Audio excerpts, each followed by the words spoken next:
এই সরকার আমরা চাইও না। এটা নেশা কেন্দ্র সরকার, কোটা বিচ্ছিন্ন সরকার। চাকরি দিব ধরে কোটা খাওয়াইয়া মানুষের জীবন নষ্ট করতেছে। কে রাগব কে খারাপ হবো আমি চাই না। আমার ছেলে গেছে, আমি মরে যাবো, কিন্তু সত্যিটা মরে যাবো, হয়ে যাবো। আপনার ছেলের মতো যারা অন্যরা ড্রাগ সেবন করে তাদের প্রতি কী বার্তা দিবে? আমি তাদের প্রতি এই বার্তা আমার, এই পৃথিবীতে আমরা এসে জন্ম নিয়ে আনন্দ করতাম, মা বাবার খুশি দিতাম। আজকে ছেলেরা যে চোখের সামনে মারা যেতেছে, মা বাবার গতিতে কী হইব, স্টেপ কেন নিব? দেখি এই ভারতবর্ষের ভিতরে কেউ স্টেপ নিত না। আমরা তাহলে আমরা যেমনি খুশি এমনি মরতেছে। আর নেশা কাণ্ডে যারা নেশা বিক্রি করে তারা ধরলে তারা এসারা প্রতিবাদ করে তারা সরে নিয়ে যাবে।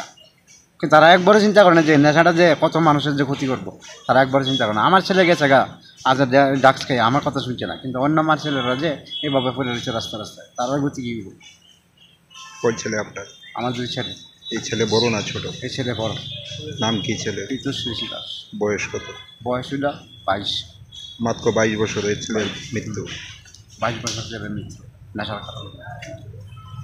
কী বার্তা দিবেন রাজ্য সরকার বা রাজ্য পুলিশের?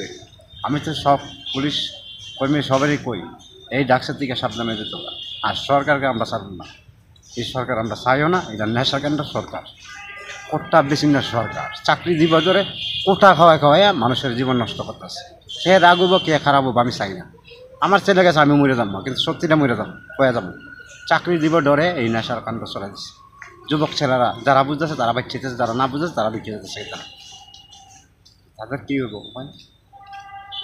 আপনার নাম কি? আমার নাম তপন। বাড়ি কোন জায়গায়? আড়ালিয়া। ছেলে এমনিতে কী করতো? ছেলে এমনি জলের কাজ করতো, দোকানে দোকানে।